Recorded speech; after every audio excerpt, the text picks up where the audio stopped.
আর সিরিয়ার মানুষদের কি যে দুর্ভোগ, কি যে দুর্দশা, এটা দেখার জন্য শুধু আল্লাহই আছেন, আমরা কেউই নাই। এটা দেখার জন্য শুধু আল্লাহ আছেন, আর কেউ নাই পাশে। এই 12-14 বছরের যুদ্ধ বিগ্রহে যা হয়েছে সিরিয়ার অবস্থা, ওইটাকে খেলার মাঠ পেয়েছে পশ্চিমারা। এই মাঠের মধ্যে তুরস্কও ঢুকে গিয়েছিল, এটাও একটা শাস্তি হতে পারে। ন্যাটোর সাথে ঢুকে সেও এখানে হামলা চালিয়েছে, এটাও হতে পারে, আল্লাহ ভালো জানেন। সিরিয়ার মাজলুম শিশুদেরকে আকাশের নিচে রাত কাটাতে হয়, 3 দিনে একবার খাবার পায় তারা। একই অবস্থা ইয়েমেনেও আছে। ইয়েমেনে যে বলা হয় যে 5 থেকে 6 লক্ষ মানুষ মারা গেছে বিগত গৃহযুদ্ধে 2010 সাল থেকে, আর সেখানে যতজন মানুষ মারা গেছে তার মধ্যে 60% হচ্ছে বাচ্চা। তো এই বাচ্চাদের কি দোষ ছিল? তারা কি জানতো শিয়া কাকে বলে, সুন্নি কাকে বলে? তারা কি জানে দুনিয়া কি, আখেরাত কি? তারা কি জানে কোনটা হক কোনটা বাতিল? তারা তো জানে যে মায়ের বুকের দুধ খেতে হয়, দুধের বাচ্চাগুলো দুধ পায় না, মায়েরা দুধ দিতে পারে না, খাবার নাই, দুর্ভিক্ষ। এই সংকটের জন্য কে দায়ী? আল্লাহ না মানুষ? কে দায়ী? যাহারাল ফাসাদু ফিল বাররি ওয়াল বাহরি বিমা কাসাবাত আইদিন নাস। আল্লাহ পাক বলছেন জলে স্থলে যে বিপর্যয়গুলো ছড়িয়ে পড়েছে এগুলো মানুষের হাতের কামাই। কার হাতের কামাই? মানুষের হাতের কামাই। একই অবস্থা ইরাকেও ছিল, মনে আছে? সাদ্দাম হোসেনের কাছে পারমাণবিক অস্ত্র আছে বলে কত নাকি করা হলো, করে লক্ষ লক্ষ মানুষকে মেরে ফেলা হলো। পরে বললো আমরা সরি, আসলে সেখানে কোনো অস্ত্র ছিল না, we are sorry for that. তারা বলে দিল আমরা এর জন্য সরি, ব্যাস লক্ষ লক্ষ মানুষের রক্তের ঋণ শোধ হয়ে গেল। আবু গারিব নামে একটা কারাগার ছিল, এখনো আছে। ওই কারাগারের মধ্যে মুসলিমদেরকে ঢুকিয়ে যে নির্মম নির্যাতন করা হতো আপনারা জানেন না।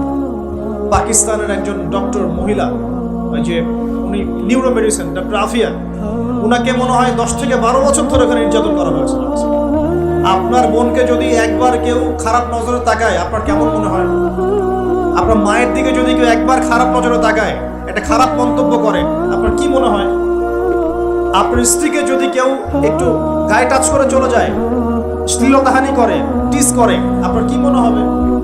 এরকম লক্ষ লক্ষ বোনদেরকে আমাদেরকে এরকম ধর্ষণ করা হয়েছে দিনের পর দিন। গ্যাং রেপ বলে, গ্যাং রেপ মানে একসাথে 10 জন 12 জন মিলে আমাদের বোনদেরকে ধর্ষণ করেছে।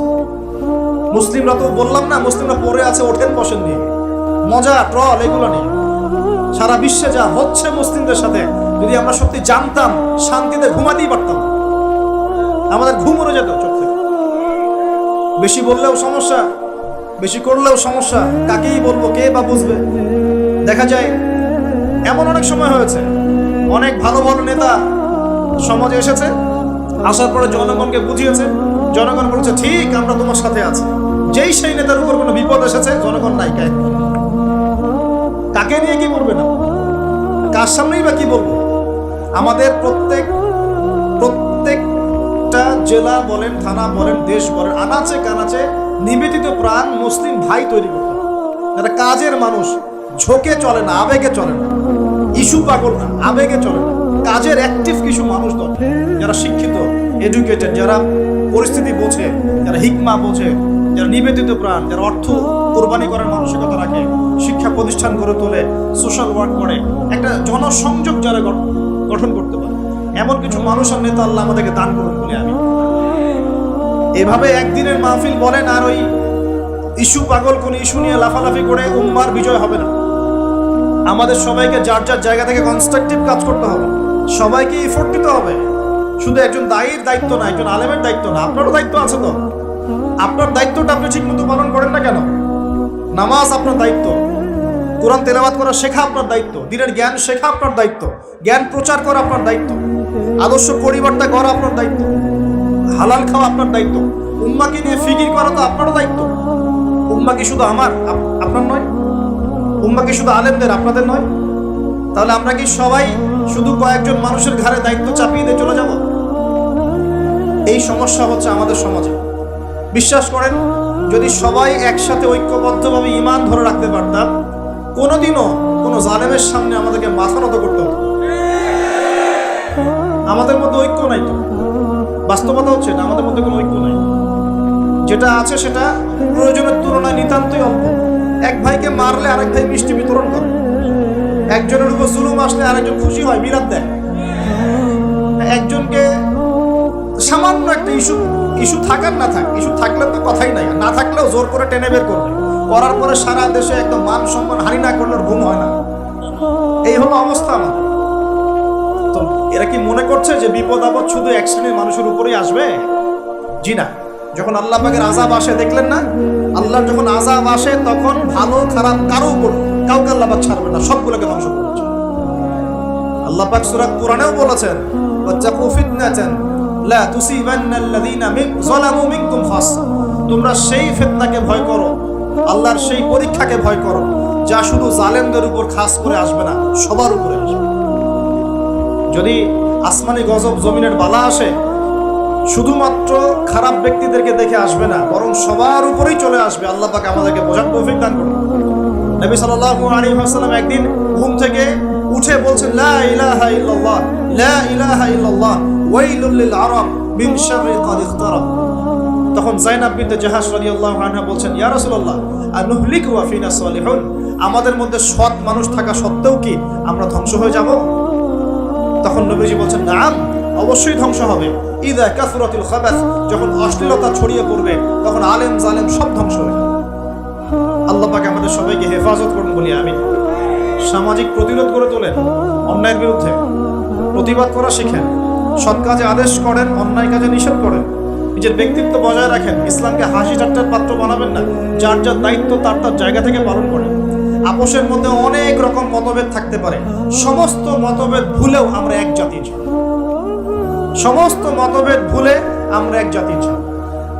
মনে করেন আমি সঠিক বিষয়ের উপর ছিলাম, সঠিক বিষয় থাকার পরেও মানুষ আমাকে খুব গালিগালাজ করলো, তারপরেও যারা আমাকে গালিগালাজ করেছে উম্মার ঐক্যের স্বার্থে তাদের সাথে বসতেও রাজি আছে। এরকম মানসিকতা থাকতে হবে, উম্মার ঐক্যের স্বার্থে, উম্মার কল্যাণের স্বার্থে। যে আপনাকে থাপ্পড় দিয়েছে ওর সাথেও চলতে হবে আপনাকে, কারণ উম্মা সবচেয়ে বড় বিষয়, আমার ব্যক্তির স্বার্থ বড় বিষয়। কখনো কখনো বৃহত্তর স্বার্থে ক্ষুদ্রতর স্বার্থ বিসর্জন দিতে হবে। প্রিয় ভাইরা, এটা দাজ্জালীয় একটা সভ্যতার যুগ চলছে এখন। এই ফিতনাগুলো সব ঘরে ঘরে। এখন এখান থেকে যুবক ভাইদেরকে একটু বোঝাই, প্লিজ আমার দিকে দেখেন। দাজ্জাল খুব ভালো করেই জানে যে তার এই বিশ্ব শাসনের পথে বাধা হচ্ছে মুসলিমরা, কারা? আর সে খুব ভালো করেই জানে মুসলিমদের মধ্যে সবচেয়ে বেশি বাধা হচ্ছে যুব সমাজ। যদি যুব সমাজ আল্লাহর ঈমান এবং রাসূল সাল্লাল্লাহু আলাইহি ওয়াসাল্লামের আমল এই দুটোকে নিয়ে যদি তারা পথ চলতে পারে, তাহলে তাদেরকে প্রতিহত করা এত সহজ নয়। এটা কিন্তু দাজ্জাল খুব ভালো করে জানে, ঠিক এই, এবং তার অনুসারীরাও খুব ভালো করে জানে। এই কারণেই যুবকদেরকে আল্লাহর রাস্তা থেকে সরিয়ে ফেলার জন্য দাজ্জাল এবং তার অনুসারীরা কিছু ফাঁদ দিয়েছে আপনাকে, ট্র্যাপ। যুবক ভাই একটু ভালো করে শোনেন। প্রথম ট্র্যাপটা আপনাকে দিয়েছে, আপনাকে দুনিয়াতে আসার যে জীবনের লক্ষ্য উদ্দেশ্য, আল্লাহর ইবাদত করা, আল্লাহর দ্বীন প্রতিষ্ঠা করা, জান্নাতে যাওয়া, এখান থেকে সরিয়ে দিয়ে দুনিয়ার প্রতি মহব্বত দিয়ে দিয়েছে আপনার ভিতর, দুনিয়া আসক্তি আপনার মধ্যে দিয়ে দিয়েছে। সারাদিন চিন্তা, একটা চাকরি, একটা ব্যবসা, একটা বাড়ি, একটা গাড়ি, একটা স্ট্যাটাস, অলওয়েজ এই ফিকিরটা, এটাকে আমরা ইংরেজিতে বলি ম্যাটেরিয়ালিজম বা বস্তুবাদিতা। এই বস্তুবাদিতা আপনার মধ্যে ঢুকিয়ে দেওয়া হয়েছে। খুব সতর্ক থাকবেন, এক নম্বর। দুই, আপনার সামনে নারীকে সহজলভ্য করে দেওয়া হয়েছে। মেয়ে নারী, এই নারী জাতিকে আপনার সামনে সহজলভ্য করে দেওয়া হয়েছে।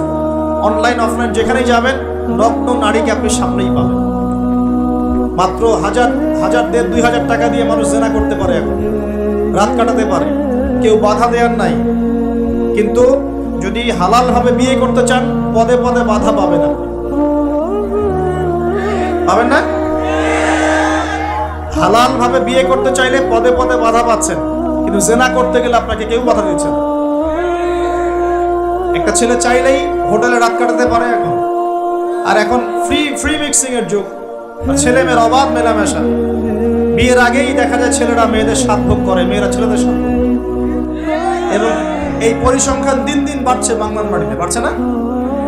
এটা আপনাকে আল্লাহর পথ থেকে সরিয়ে দেওয়ার জন্য মহিলাদেরকে অস্ত্র হিসেবে ইউজ করা হচ্ছে। খুব খেয়াল রাখবেন, আল্লাহ পাক বোঝার তৌফিক দান করুন। 3 নাম্বার, আপনার সামনে দারিদ্রতা, বেকারত্বের একটা হতাশা দিয়ে দেওয়া হয়েছে। দারিদ্রতা, আমার চাকরি হচ্ছে না, ক্যারিয়ার কি করবো, হ্যাঁ বেকার হয়ে থাকলাম, এইসব হতাশা আপনার মধ্যে ঢুকিয়ে দেওয়া হয়েছে। কোনো কোনো ক্ষেত্রে পরিবারগুলো আপনাকে হতাশ করে ফেলছে।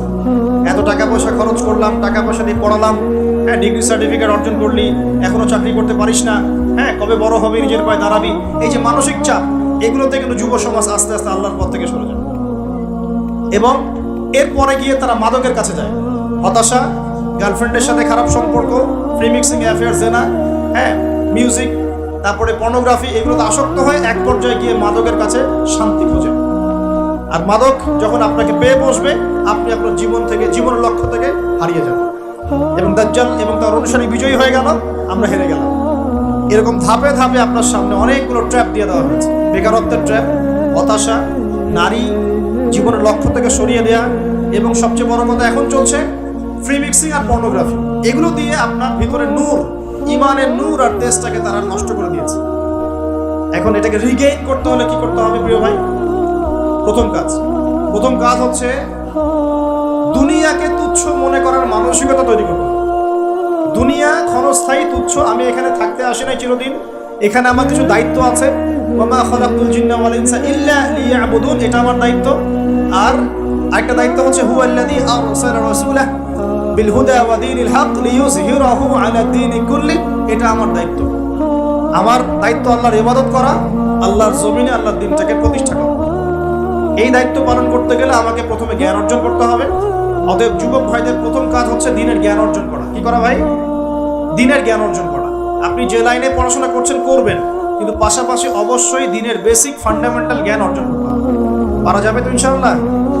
এরপর বেশি বেশি নেক আমল করবেন, নবী সাল্লাল্লাহু আলাইহি ওয়াসাল্লামের সুন্নত মোতাবেক জীবনটা গড়ার চেষ্টা করেন। 2, 3 নাম্বার, হালাল খাওয়ার চেষ্টা করবেন, হারামের দিকে যাবেন না। ঠিক আছে? 4 নাম্বার, হালাল রিজিকের ব্যবস্থা হয়ে গেলে বিয়ে শাদী করে ফেলবেন। জেনার ধার কাছেও যাবেন না, হালাল রিজিকের সোর্স হয়ে গেলেই বিয়ে করে ফেলবেন। তারপরে আদর্শ পরিবার করবেন, আপনার সন্তানদেরকে মানুষ করবেন এবং সবাইকেই কমসে কম পার্ট টাইম দাওয়াতি কাজ করতে হবে। সৎ কাজে আদেশ করবেন, অসৎ কাজে নিষেধ করবেন। ইনশাআল্লাহ আমাদের ঐক্যবদ্ধ প্রচেষ্টায় আল্লাহর জমিনে দিন আবার বিজয়ী হবে ইনশাআল্লাহ তাআলা। আল্লাহ রাব্বুল আলামিন আমাদের সবাইকে বর্তমান পরিস্থিতি বোঝার তৌফিক দান করুন। আল্লাহ পাকের আযাব গজব যে কারণে আসে, এই পাপগুলো থেকে দূরে থাকার তৌফিক দান করুন। আল্লাহ রাব্বুল আলামিন মুসলিমদের মধ্যে ঐক্য আনার তৌফিক আমাদেরকে দান করুন এবং বেশি বেশি নেক আমল করার তৌফিক দান করুন। আমরা চেষ্টা করব বেশি বেশি দাওয়াতি কাজ করার জন্য এবং আল্লাহ পাকের জমিনে দ্বীনের প্রচার প্রসার ঘটানোর জন্য। আল্লাহ রাব্বুল আলামিন আমাদের সবাইকে দ্বীনের জন্য কবুল করুন, সমকালীন বিষয়গুলো সম্পর্কে সচেতন থাকার তৌফিক দান করুন এবং আমরা যারা এখন পর্যন্ত গাফেলতির জীবনযাপন করছি তাদের সবার প্রতি আমার নসিহত হবে, প্রিয় ভাই, দুনিয়ার জীবনটা ক্ষণস্থায়ী। এই জীবনে যদি আমি ভোগ বিলাসে মত্ত হয়ে যাই, তাহলে পরকালে আল্লাহ রাব্বুল আলামিন আমাকে ছাড়বেন না।